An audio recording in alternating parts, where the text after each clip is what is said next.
Señor. Isaías capítulo 35, versículo 8.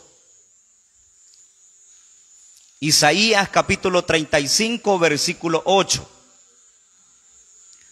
Cuando lo tenga se puede poner en pie en reverencia a la santa palabra del Señor. ¿Lo tenemos, hermanos?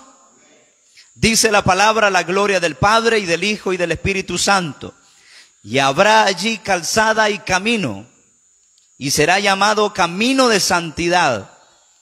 No pasará inmundo por él, sino que él mismo estará con ellos.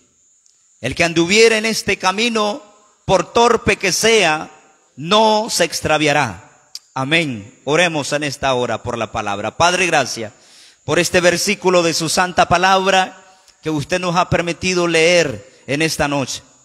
Te pido, Señor, en esta hora que nos vengas ministrando a través de esta palabra. Señor, usa mis labios. Señor, usa todo mi ser para la gloria de tu santo nombre. Queremos palabra de lo alto. Hemos venido a este lugar a escuchar tu palabra, Señor. Hemos venido a este lugar a alimentarnos de tu palabra, Señor. A salir fortalecidos por esa puerta, Señor. No salir como hemos venido, sino salir renovados, salir edificados, salir transformados, Señor, llenos de fe por tu palabra y tu presencia. Reprendemos todo espíritu de incredulidad en esta hora, en el nombre de Jesús, entendiendo que nuestra lucha no es contra sangre ni carne, sino contra principados, potestades, gobernadores, huestes espirituales de maldad en las regiones celestes. Y la única manera de poderlos vencer es en el nombre de Jesús, en el nombre de Jesucristo de Nazaret, por el poder de la unción del poder del Espíritu Santo, fluyendo sobre la vida de la iglesia, en el nombre de Jesús de Nazaret, equipándonos con la palabra de lo alto, con el escudo de la fe, con la palabra de Dios. Aleluya. Señor, ministranos en esta hora. Quita toda incredulidad en esta hora, en el nombre de Jesús. Aleluya. Estamos en los últimos tiempos. La venida de Cristo está a las puertas. Aleluya. Gracias, Señor, por su misericordia, por alertarnos todos los días, Señor, de tu venida. En el nombre de Jesús te damos gracias. Amén y amén. Gloria a Dios. Puede tomar su asiento, hermano y hermana, en esta hora. Estamos viendo el tema de la santidad y hemos visto los elementos que nos ayudan para alcanzar la santidad. Vimos dos elementos importantes, hermanos. Uno de ellos es la palabra de Dios. La palabra de Dios es uno de los elementos que nos presenta la palabra del Señor, que nos ayuda, hermano, a ir creciendo en santidad. El segundo elemento que nos ayuda para crecer cada día más en santidad es el temor de Dios. Eso vimos la semana pasada, hablamos acerca del temor de Dios. El temor de Dios es un pilar que debe de estar en nuestra vida como cristiano. Es el fundamento de todo cristiano, de todo buen cristiano. Si no hay temor de Dios, mi hermano, mi hermana, no hay nada. Si no hay temor de Dios en nuestras vidas, en nuestros corazones, hermanos, no hemos nacido de nuevo todavía. El segundo, hermano, punto que vamos a tratar es el propósito de la santidad. Y eso es el punto que vamos a ver el día de hoy. El propósito de la santidad. Y la próxima semana, si así Dios nos permite, estaremos viendo por qué debemos alcanzar la santidad o ir creciendo en santidad. El propósito de la santidad. Hermanos, déjenme decirle que uno de los propósitos de la santidad en nuestra vida es, hermanos, para ver las maravillas de Dios. ¿Cuántos queremos ver las maravillas de Dios? Qué poquitos. Hermano, para ver las maravillas de Dios, hermano, tiene que haber santidad. Si no hay santidad, hermano, no podemos ver las maravillas de Dios, hermano. uno de los elementos que está causando es este punto que está impidiendo, hermano, ver las maravillas de Dios en medio nuestro como pueblo de Dios. Es la carencia de una genuina santidad en nosotros, en el pueblo de Dios. Quiero que veamos a la luz de la palabra en el libro de Josué, capítulo 3 y verso 5. Vaya a su Biblia. Libro de Josué, capítulo 3, verso 5.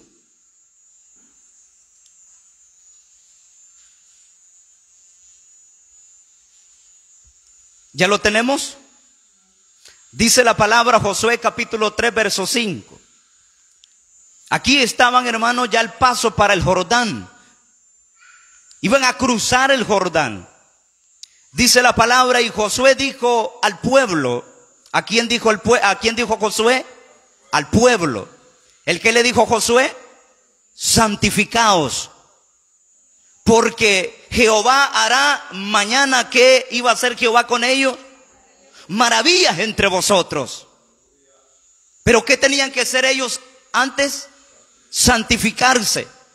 Y el verso 6 dice, y habló Josué a los sacerdotes diciendo, tomad el arca del pacto. El arca del pacto simbolizaba la presencia de Dios.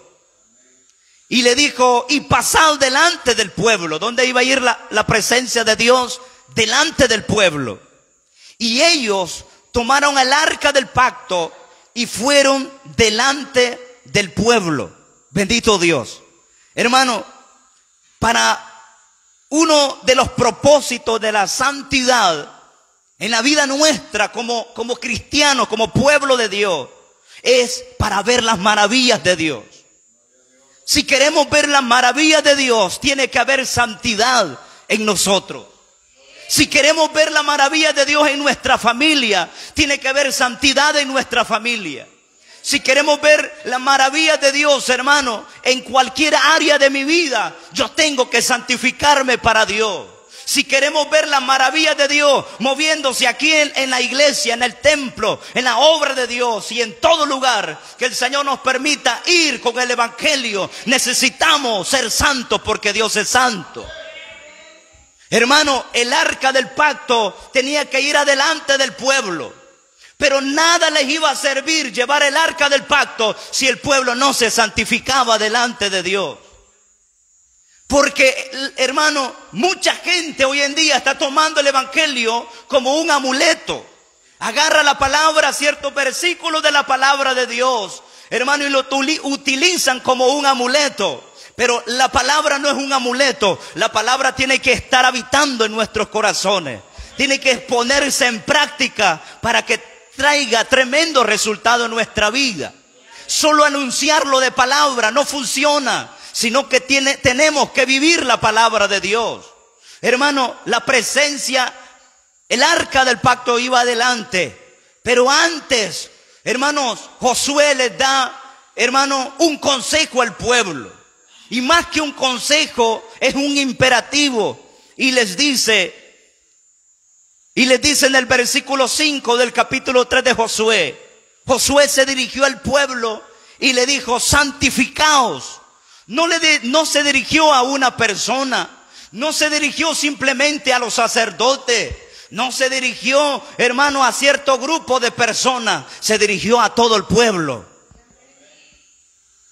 Porque sabe, hermano, lo que iban a enfrentar al cruzar el río no iba a ser una tarea fácil. Les venía, hermano, una lucha tremenda. Tenían que conquistar la tierra prometida. Y la primera que tenían enfrente era Jericó, con grandes, tremendos muros, hermano. Hermano, unos muros fortificados que humanamente hablando era difícil, imposible de derribar. Pero sabemos que para el poder de Dios no hay nada imposible.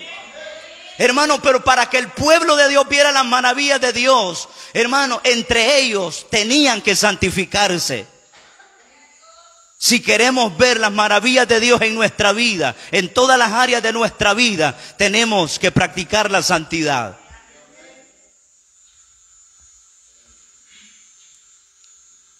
Hermano, Dios hizo un milagro en la vida del pueblo. Yo cuando leo esta escritura y leo y escudriño los milagros que Dios hizo con el pueblo de Israel, hermano, me quedo sorprendido, hermano. Y lo leo y lo vuelvo a leer y me quedo sorprendido de lo que Dios es capaz de hacer con su pueblo, hermano.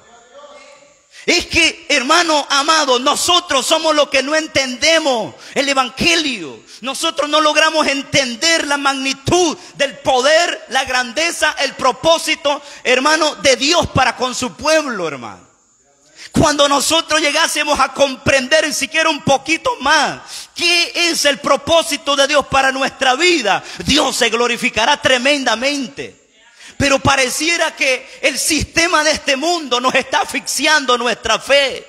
El problema está asfixiando la fe de la iglesia.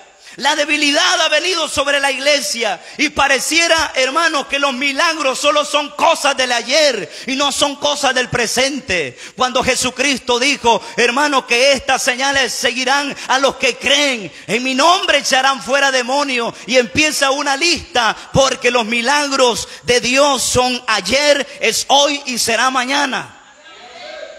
Dios es el mismo de ayer y de hoy y para siempre. Dios no fue el único Dios, hermano, para el pueblo de Israel. Dios es Dios también para la iglesia. Yo sé que cada uno de nosotros estamos esperando un milagro de Dios. ¿O me equivoco? No sé. Cada uno de nosotros, si yo les preguntara, hermano, ¿cuál petición usted tiene delante de Dios? Todos tenemos una petición delante de Dios, hermano. Y queremos ver la respuesta de Dios. Pero lo que no queremos es compromiso con el Dios que nos ha llamado. Dios llamó al pueblo, vieron sus maravillas, pero el pueblo tenía que hacer algo, tenía que santificarse. Hermanos, para resumir este punto, la Biblia dice, hermano, que cuando los sacerdotes llevaban el arca del pacto, dice la Biblia que ellos iban adelante. Y cuando dice la escritura de que cuando los sacerdotes llevaban el arca y sus pies, hermano, fueron introducidos en el agua, hermano, del Jordán, dice la Biblia que Dios separó las aguas del Jordán. Santo Dios, hermano, pareciera que estoy leyendo la prensa gráfica.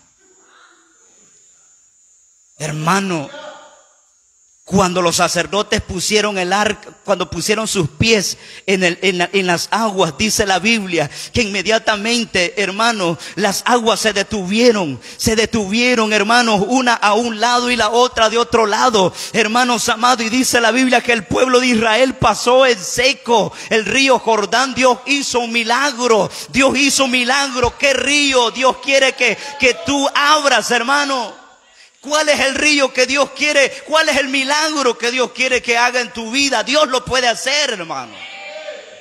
Pero necesitamos poner un punto importante, es la santidad de nuestra vida. Ya hemos venido hablando qué significa santidad, hermano. Esperando en el Señor que hayamos asimilado un poquito acerca de santidad.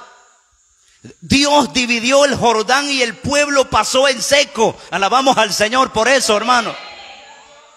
La Biblia dice, hermano, que cuando Israel pasó el mar rojo en seco, dice la Biblia que María, la hermana de Moisés, hermano, empezó a cantar un cántico, hermano, de glorificar a Dios por el milagro que Dios le había dado. El pueblo hizo fiesta, el pueblo hizo una acción de gracias al otro lado, porque Dios les había dado el milagro que ellos esperaban.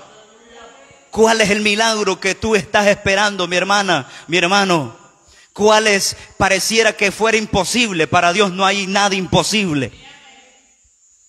Dios dividió el Jordán y el pueblo pasó en seco. Si queremos ver las maravillas de Dios, tenemos que santificarlo. Antes de entrar a la tierra prometida, los israelitas debían de santificarse, hacer una ceremonia de purificación. Esto se hacía muchas veces, hermano, antes de hacer o presentar un sacrificio. O como en este caso, antes de presenciar un milagro de parte de Dios para su vida. Antes de presenciar un milagro tenían que santificarse. Antes de presentar una ofrenda tenían que santificarse. Antes de presentarse delante de Dios tenían que santificarse. Hermano, la iglesia, nosotros antes de presentarnos aquí delante de Dios y en todo lugar en nuestro hogar tenemos que santificarnos delante de Dios. Porque si no, nuestra oración es abominación delante de Dios. Dios la rechaza porque Dios no soporta el pecado. Dios es santo y 3 veces santo. La ley de Dios declaraba, hermanos, que muchas cosas podían hacer que una persona se volviera inmunda en aquel tiempo. Una de ellas era, hermano, ingerir ciertos alimentos, en Levíticos capítulo 11. Otro era el parto, Levíticos capítulo 12. Otra era una enfermedad, Levíticos capítulo 13. O tocar un cadáver. En Números capítulo 19 también se quedaba inmunda la gente, las personas, y tenían que pasar por una ceremonial de purificación, un ceremonial, hermano, de santificación para poderse presentar delante del Señor. La ceremonia de purificación ilustraba, hermano, la importancia de acercarnos a Dios con un corazón puro, con un corazón limpio, con un corazón sincero y sin contaminación. Eso significa la santificación y la purificación en nosotros. Por eso usted va a encontrar como el apóstol Pablo dice, por lo demás, hermanos míos, os ruego por la misericordia de Dios que presentéis vuestros cuerpos en sacrificio vivo, santo, agradable a Dios, que es vuestro culto racional. ¿Cuál es el primer propósito de la santidad? Número 1. Santo Dios, hermano. Para ver las maravillas de Dios, hermano. Santo Dios, hermano. Para ver las maravillas de Dios. ¿Para qué uno de los propósitos de la santidad? Para ver las maravillas de Dios. Segundo, ¿cuál es el propósito de la santidad? Para servirle. Para servirle. A Dios se le debe de servir en santidad, hermano. En la clase del día de ayer miramos que Dios ha repartido dones a cada uno de nosotros. No hay nadie que no tenga ningún don de parte de Dios. El que menos tiene aquí es un don, es un talento.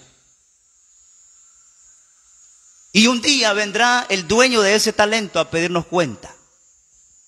Porque los dueños no somos nosotros, es de Dios. Y un día vendrá el dueño de ese talento a pedirnos cuenta.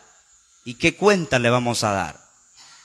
Muchos hoy en día, hermano, están mal utilizando el don, el talento que Dios les ha dado. Por ejemplo, en el caso de los ministros, hermano, hoy en día, con todo este movimiento neopentecostalismo y con todo este movimiento, hermanos, de los apóstoles modernos o la doctrina de la prosperidad, etcétera, diferentes tipos de corrientes doctrinales que se han, hermanos, desatado hoy en estos últimos tiempos. Todo eso, gente que está en liderazgos, hermano, a cargo de una congregación, muchos de ellos hasta de miles de personas, hermanos, están mal utilizando el talento que Dios les ha dado. Muchos de ellos para enriquecerse ellos mismos, muchos de ellos para engrandecer el ego, muchos de ellos para engrandecer más la soberbia sobre ellos. Pero lo que no saben es que están acarreando mayor condenación para sí, dice la palabra del Señor. Y uno de los propósitos de la santidad es para servirle al Señor. Si le vamos a servir al Señor, tiene que ser en temor y en santidad. Salmos capítulo 2, verso 11 dice, servir a Jehová con temor y alegraos con temblor.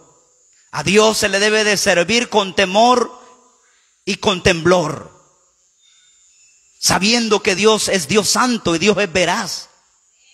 Salmos 33, 1, alegraos, oh justo, en Jehová, en los íntegros es hermosa la alabanza. Salmo capítulo 101, verso 6. Mis ojos pondré en los fieles de la tierra, dice el Señor, para que estén conmigo. El que ande en el camino de la perfección, este me servirá. Sí, hoy en día muchos están sirviendo en una iglesia, en una congregación, pero con carencia de una genuina santidad. Quiero que vaya conmigo, primer libro de Samuel, capítulo 2, verso 12. Primer libro de Samuel, capítulo 2, verso 12. ¿Cuál es el primer propósito de la santidad? Para ver sus maravillas. Segundo, para servirle a Dios. Según primer libro de Samuel, capítulo 2, verso 12. ¿Lo tiene, hermano? Los hijos de Elí, aquí está hablando de Ofni y Finés. Los hijos de Elí eran hombres impíos, dice la palabra. ¿Cómo eran estos hombres? Eran hombres impíos y no tenían conocimiento de Jehová. Verso 17. Era pues muy grande delante de Jehová el pecado de los jóvenes. ¿Qué era grande delante de Jehová? El pecado de ellos. Porque los hombres menospreciaban las ofrendas de Jehová. Verso 22. Pero Elí era muy viejo y oía de todo lo que sus hijos hacían con todo Israel, y cómo dormían con las mujeres que velaban a la puerta del tabernáculo de reunión. Mire, hermano, todo esto, barbaridades que hacían estas personas, estos hombres. El verso 26 dice que el joven Samuel iba creciendo y era acepto delante de Dios y delante de los hombres. Hermanos, aunque haya corrupción, aunque sean muchos los que se corrompan hoy en día, aunque son muchos, hermanos amados, los que se desvían del verdadero camino, siempre Dios guarda un remanente. Siempre habrá gente, hermanos amados, en cada congregación, un remanente pequeño que se aparta para Dios, que es gente santa, gente temerosa, gente que está esperando la venida de Cristo, gente que está sirviendo con temor, reverencia y santidad en cada iglesia local. Por ellos viene el Señor, por ellos viene el Señor, por ellos viene el Señor. Alabado sea el nombre de Cristo. Hermano, en este tiempo, estos hombres, los hijos de Elí, se habían corrompido de una manera tremenda, hermano. Pero había un joven, bendito Dios, hermano, que era acepto delante de Dios. El verso 35 dice: y yo me suscitaré un sacerdote fiel, dijo Jehová. Un sacerdote fiel que haga conforme a mi corazón y a mi alma, y yo le edificaré casa firme, y andará delante de mí ungido todos los días. Hermanos, cuidémonos de la corrupción. Hermanos, cuidémonos de la contaminación del pecado. Hermanos, cuidémonos de la inmoralidad que está, hermanos amados, influenciando a la iglesia de una manera terrible, hermano. Hoy en día la lucha espiritual se ha incrementado a pasos agigantados, que nosotros tenemos que estar, hermano, alerta por donde el enemigo quiere introducir su maldad, su iniquidad, hermano. Tenemos que estar velando en santidad, en temor, en reverencia, hermano. A Dios se le debe de servir en santidad y en temor. Si venimos aquí a la casa de Dios a levantar nuestras manos, a cantarle, a adorarle, a orar, lo que vengamos a hacer aquí debe de ser en santidad y en temor. Porque si no, un rayo nos puede caer encima por mentirosos, por fingidores, hermano. Cuidemos nuestra vida, cuidemos nuestra mente, cuidemos nuestros corazones, cuidemos nuestra familia, cuidemos nuestros matrimonios, hermano. El diablo es tan astuto que se viste como ángel de luz, El diablo es tan astuto que dice la palabra que las pequeñas zorras echan a perder todo el viñedo. Esas cositas insignificantes el diablo las utiliza para destruir familia, para destruir ministros, para destruir hombres y mujeres de Dios que quieran levantarse. Muchos el diablo los tiene sentados, hermano. Muchos el diablo los tiene tranquilitos allí, cómodos, hermano. Hermano, delante de Dios no se puede jugar. Si estamos sirviendo en una iglesia local, debemos de santificarnos para Dios, porque si no, tarde que temprano nos enfrentaremos con la justicia de Dios. No con el pastor, no con el líder, no con el hermano que tiene la par, es con el Señor, hermano. Dios se merece respeto, la obra de Dios se merece respeto, hermano. El servicio, el don que Dios le ha dado se merece reverencia, atención a ese don que Dios le ha dado. A ese privilegio que Dios le ha dado, mi hermano, mi hermana, debe de hacerlo con gratitud, con acción de gracia, porque Dios se lo ha dado, no se lo ha dado nadie más en esta tierra, Dios se lo ha dado y debemos de santificarnos para servir delante de Dios. Ah, pastor, entonces solo es para los que pasan al púlpito a dirigir, a cantar o a predicar. No, esto es para todo el pueblo, hermano. Porque aquí nos presentamos delante de Dios todos, no solamente uno ni dos, todos. Estos hombres, Ofni y Finés, pensaron que se iban a burlar de Dios, hermano. Pensaron, hermanos, que iban a salir ilesos al estar fornicando, adulterando, hermanos, a cometer tremendas barbaridades en el templo y delante de Dios. Y aunque su padre alcahueto no le decía nada, hermano, pero Dios lo estaba notando. Y un día Dios le habló, hermano, y le dijo: yo quise hacer casa firme en ti, le dijo Dios. Levantar, le dijo, una descendencia de sacerdotes aptos para ministrar. Y Dios le reclamó, hermano, lo exhortó a Elí por alcahueto y consentidor del pecado. Aunque en una iglesia el pastor no corrija el pecado, pero eso no exime que delante de Dios también Dios los pase por alto. Aunque Elí le pasaba por alto los pecados de sus hijos, pero delante de Dios los estaba tomando en cuenta. Bendito sea el nombre del Señor. Primer libro de Samuel, capítulo 4, verso 11, más adelantito. ¿Saben qué vino a terminar, hermano? Derrota para el pueblo. ¿Sabe qué viene a terminar toda esa gente, hermano, que realmente está viviendo una doble vida y están con privilegio y sirviendo en una iglesia? Tarde que temprano, hermano, fracasarán en su vida. Porque delante de Dios nadie nos podemos burlar, hermano. ¿Sabe qué pasó? Primer libro de Samuel, capítulo 4, verso 11. ¿Lo tenemos, iglesia? Dice que el arca de Dios, ¿qué sucedió? Fue tomada por los filisteos. Mire qué tremendo, hermano. Pensaron, mire, eso es lo que yo le decía hace un momento. La gente hoy en día, hermanos, agarra la palabra de Dios como un amuleto. O la obra de Dios como así, como un pasatiempo.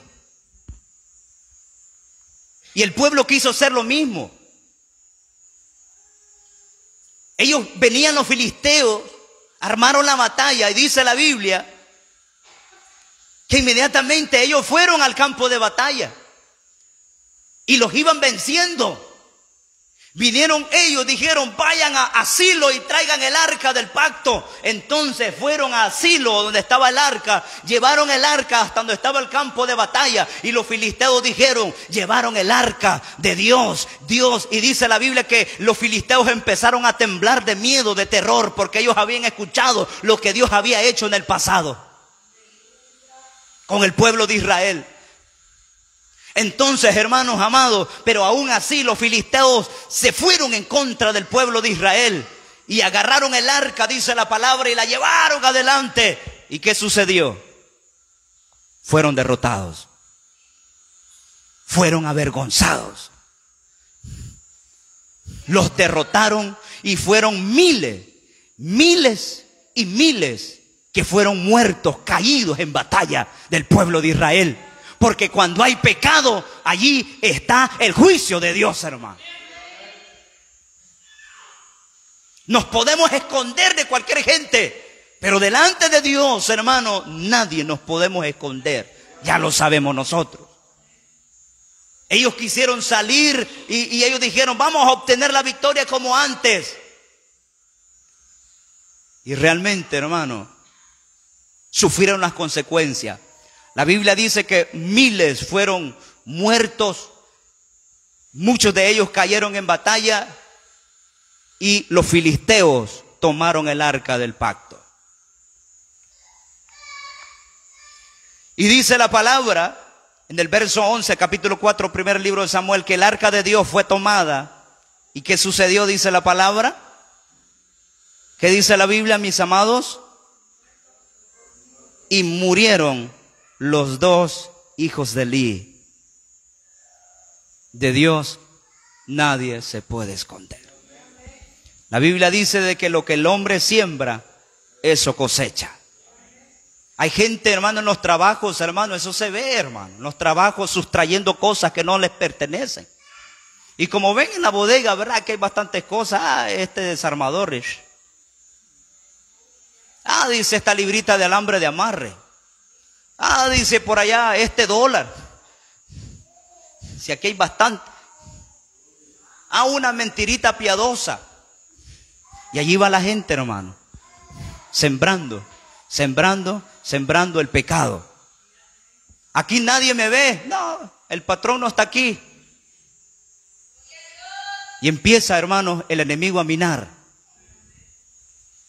Y empieza el enemigo, hermanos, a destruir cualquier área que se ponga por el camino. ¿Qué le sucedieron a estos dos muchachos? Murieron. Dice que uno de los de Benjamín, uno de las tribus de Benjamín regresó a dar la nueva hacia donde estaba Elí. Ya usted conoce la historia. Elí estaba sentado porque ya era viejo, dice la palabra. Estaba sentado en una silla cuando de repente le llegó y le dijeron: tus hijos han caído en batalla. Y cuando él escuchó la noticia, dice la Biblia que se fue de espalda y se desnucó. Mire cómo termina, hermano, el panorama. ¿Queremos otro ejemplo? Vayamos a Levítico capítulo 10. Nadab y Abiú. Nadab y Abiú.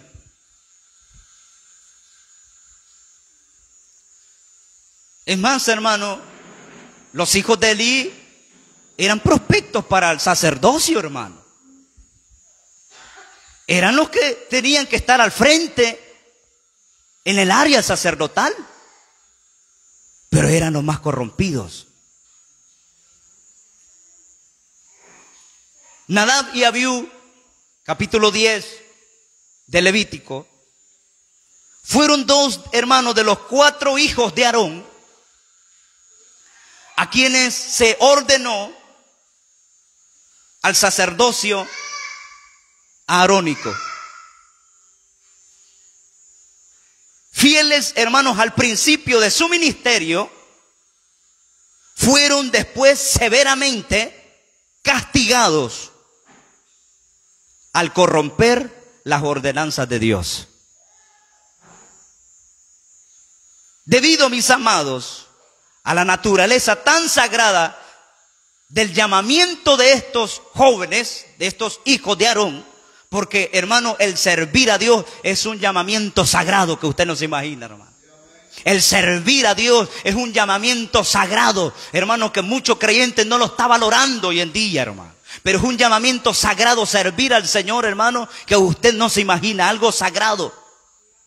Que el puesto de un presidente de una nación, hermanos amados, no se compara a un privilegio de un hijo de Dios. Hermano, ellos fueron llamados para el ministerio, pero fueron severamente castigados cuando ellos corrompieron las ordenanzas de Dios. Y por la naturaleza sagrada del llamamiento de ellos, los hijos de Aarón fueron también lavados, fueron ungidos para poder oficiar las ordenanzas del templo, hermano. Un trabajo, hermano, sumamente muy privilegiado. A pesar, hermano, de tan grandes privilegios, Abiú y Nadab, ellos, hermano, profanaron, corrompieron, contaminaron su oficio sagrado y trajeron sobre sí el juicio del Señor al desviarse de las ordenanzas que Dios había establecido por revelación y encender fuego extraño delante del Señor. Quiero que vayamos al texto, Levítico capítulo 10, verso 1. ¿Lo tenemos? Dice la Escritura: Nadab y Abiú, hijos de Aarón, tomaron cada uno su incensario y pusieron en ellos fuego, sobre el cual pusieron incienso, y ofrecieron delante de Jehová fuego extraño, que él nunca les mandó. Y salió fuego delante de Jehová y los quemó, y murieron de delante de Jehová. Entonces dijo Moisés a Aarón: esto es lo que habló Jehová diciendo: en los que a mí se acercan me santificaré, y en presencia de todo el pueblo seré glorificado. Y Aarón cayó. ¿Qué iba a decir Aarón, hermano, ante la palabra de Jehová?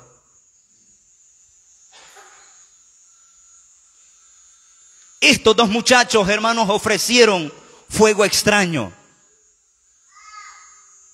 El significado de fuego extraño, uno de los significados de fuego extraño, tiene el significado de algo ajeno. Algo ajeno. Algo en oposición o contrario a lo que es santo y sagrado. O sea que lo que ofrecieron ellos era algo que no era sagrado, que no era santo, era corrompido y contaminado delante de Dios. Hermano, ¿cuántos cristianos estaremos presentando fuego extraño delante de Dios, hermano? Y nos involucramos en esto, hermano, porque somos humanos y podemos fallarle delante de Dios. Pero lo más tremendo de esto es presentar un fuego extraño, hermano, aún conscientemente de nuestro pecado y no arrepentirnos delante de Dios. Eso es presentar fuego extraño. Teniendo el conocimiento en qué área yo he fallado delante de Dios, y yo vengo aquí, desempeño mi privilegio como que si nada ha pasado.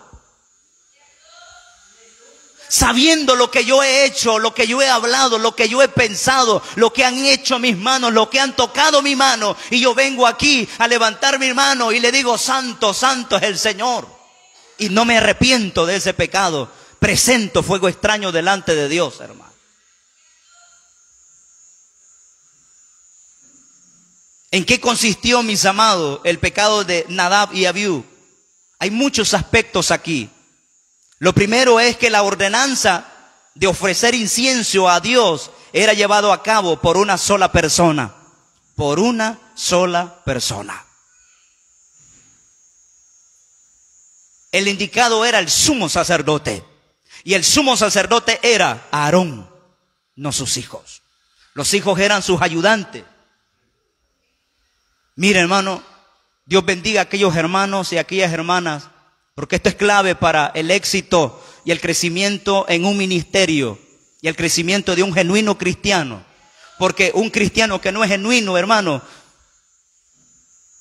no tiene, hermano, reverencia delante de Dios. Hermano, no desconoce las autoridades delegadas, hermano.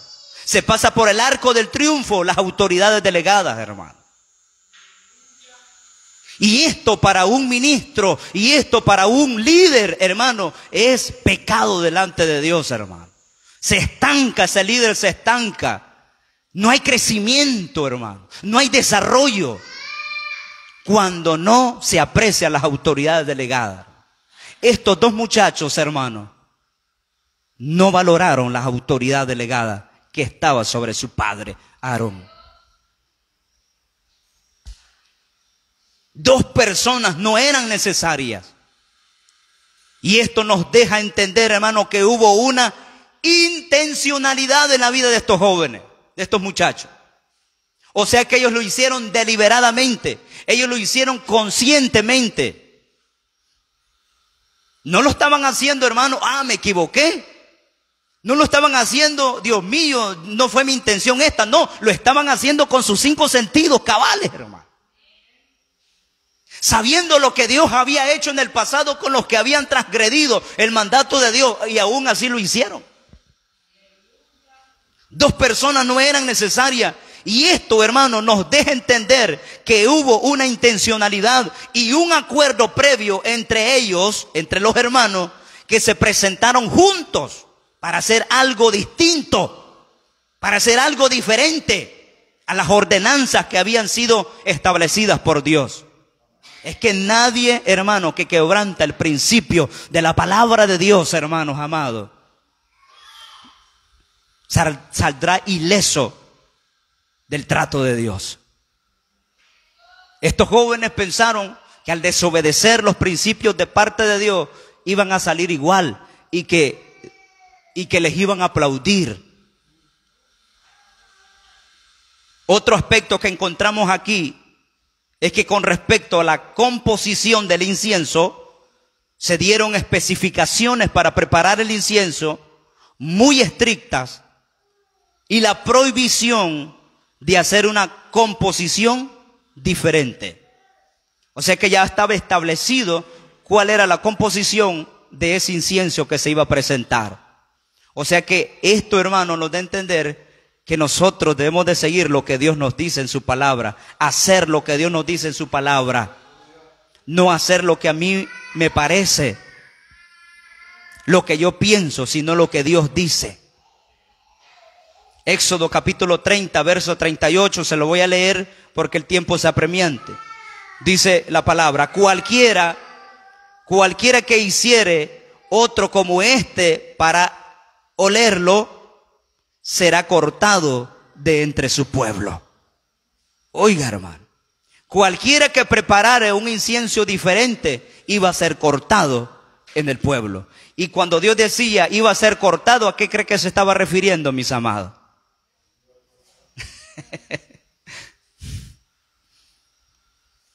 Lo iban a velar. Lo iban a matar completamente. Mira, hermano, qué tremendo, hermano, si volvieran esos tiempos hoy en día. Santo Dios, hermano. Solo Aarón estaba autorizado a entrar al lugar santísimo para encender el incienso sobre el propiciatorio del arca de la alianza. Solo Aarón.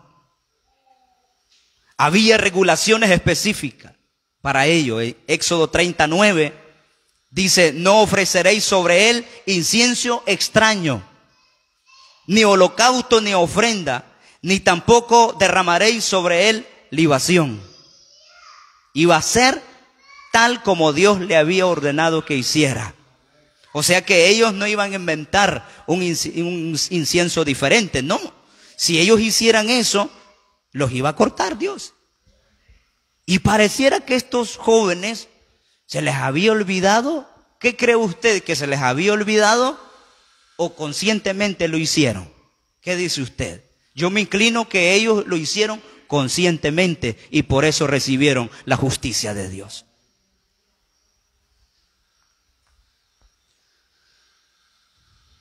Hicieron esto durante el día. Nada que buscaron ni la noche, hermano. En el día lo hicieron. Es que el sinvergüenza así es, hermano. No se esconde, ya no. Antes se escondía, hoy ya no. Antes se escondía, ¿verdad? Ay, ahí vienen los hermanos, hay que escondernos. Ahí viene la hermana, me voy a esconder. No, no, ya.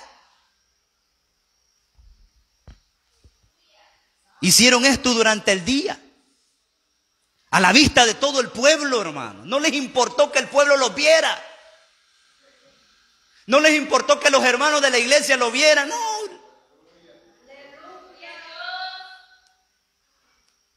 Es que cuando ya el pecado ha entrado al corazón del hombre, hermano, pierde el temor, la reverencia, pierde todo, la sensibilidad. Se endurece el corazón terriblemente, hermano. Y la gente empieza a decir, bueno, ¿y este qué me va a decir? ¿Y este pastor qué me va a decir? ¿Y este hermano qué me va a decir? Crea un ambiente de arrogancia, de prepotencia, de orgullo, de aridez en el corazón, hermano. En la cual forma que la palabra no penetra. La presencia de Dios no penetra allí, no ministra. Porque el corazón está duro. Está como un pedernal duro, hermano.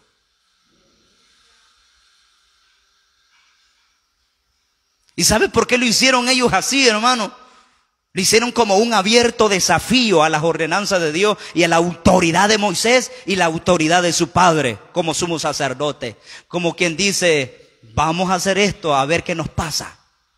Vamos a hacer esto a ver qué nos hace Dios. Vamos a hacer esto a ver qué nos dice Moisés, a ver qué nos dice Aarón. Oiga, hermano. Como un desafío a las autoridades que Dios había establecido. Debemos recordar que Nadab y Abiú eran líderes y representantes del Señor delante de todo el pueblo, hermano. Eran testigos de Dios. Eran encargados de enseñar al pueblo de Israel lo correcto, lo sano, lo justo, lo santo. Y ellos estaban profanando el mandato de Dios, hermano.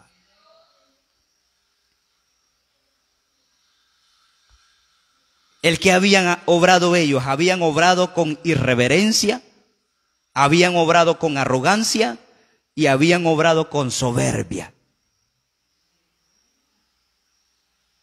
Y un corazón arrogante, hermano, delante de Dios, Dios lo desprecia, dice su palabra. ¿Qué dice usted? ¿En qué terminó esta historia? ¿Qué cree que les pasó a estos dos jóvenes, hijos de Aarón? Al cometer terrible pecado. ¿Qué dice la palabra, hermano? Fueron muertos. Fueron muertos. Y usted puede ver gente, hermano, y pecando y hacer pecado oculto. Pero va a ver que no les pasa nada. Ahí andan, quizás tienen años andar así. Y usted conoce la vida de esas personas. Y usted dice, bueno, ¿y yo me miro que allá anda como si nada y mire el tremendo pecado? Pero usted cree que Dios se les ha olvidado. Santo Dios, hermano. Dios nada más da como la pita, como dice, te voy a dar más pita, dale. Así como vamos a pescar, ¿verdad? Tiramos al anzuelo con la carnita y de repente cuando sentimos que está picando, se siente el jaloncito, de repente, y ahí viene el pescadito. Media vez el pescado muerde el anzuelo, ya no se suelta, hermano. Ya no se suelta. Por más que se mueva el pescado, ya no se suelta y empieza a jalarlo. Así es el pecado.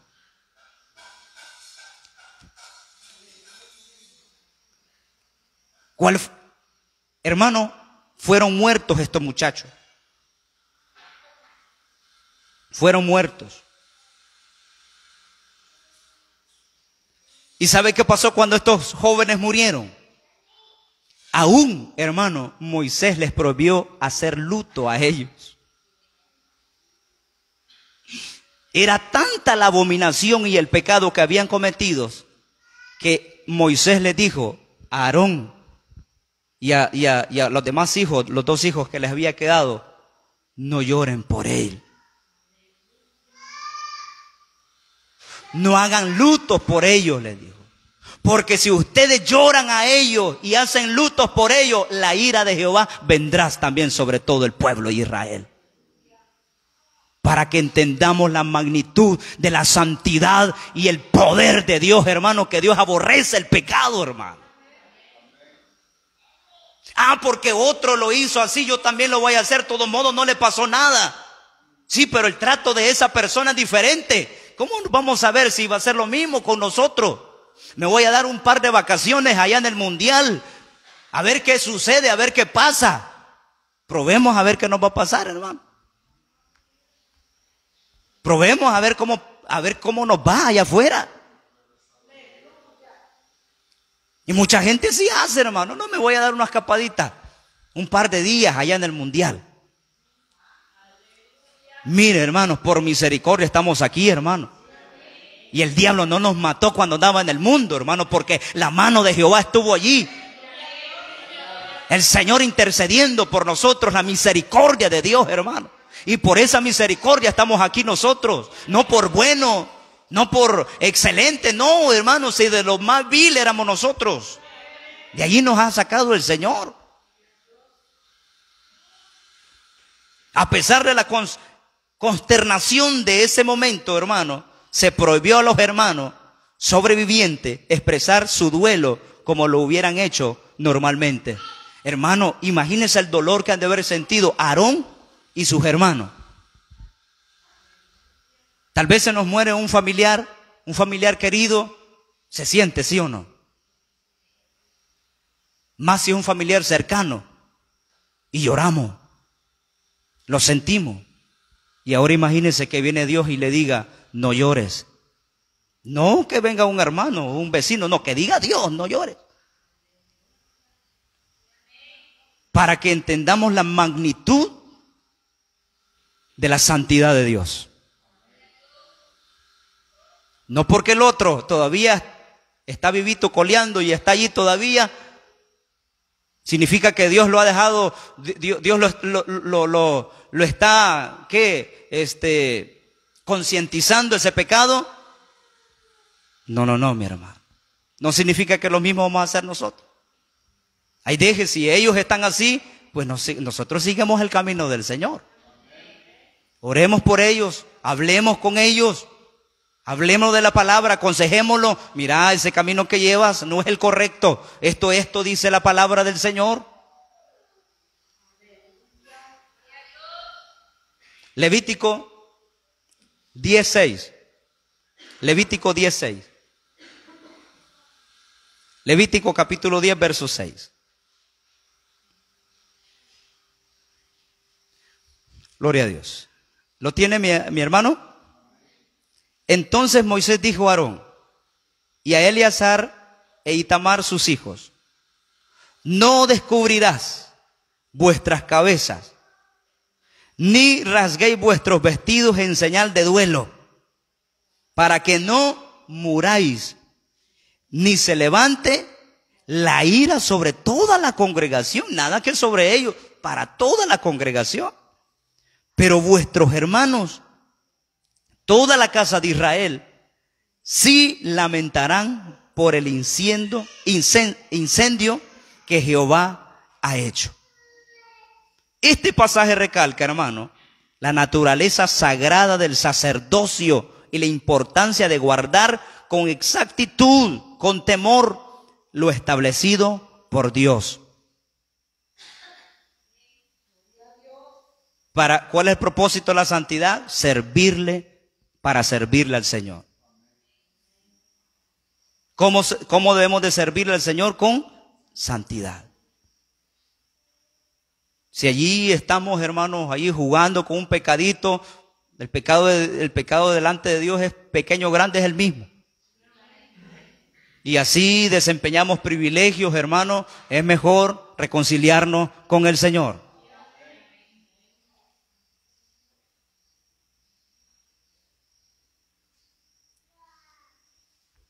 Solo se lo voy a leer. Hebreos 12:28 dice: así que, recibiendo nosotros un reino inconmovible, tengamos gratitud y mediante ella sirvamos a Dios, agradándole con temor y reverencia, porque nuestro Dios es fuego consumidor.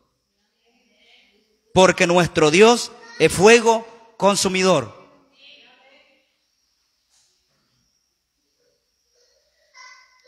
Ananías y Zafira, ¿qué les pasó? Hermano pastor, pero eso fue allá en el Antiguo Testamento, los ejemplos que me ha puesto, los hijos de Elí, los hijos de Aarón. Ananías y Zafira. ¿Qué le pasó a Ananías y Zafira? ¿Cuál fue el pecado de ellos? ¿Cuál fue el pecado de ellos? El acto falso de generosidad. Fue un acto falso de generosidad. Y como Dios mira todo, hermano. Ellos iban a presentar algo material ante los apóstoles. Y mire, hasta eso Dios se fija, hermano. Y Dios vio la intención del corazón de ellos. Su generosidad falsa y su intento de engañar al Espíritu Santo fue el pecado que les causó la muerte. A Dios se le debe servir con santidad. Padre, te damos gracias en esta noche por su grande amor y misericordia. Dios, gracias por el consejo de su palabra, Señor. Señor, ayúdanos a que esta palabra, Señor, podamos poner por obra, Señor.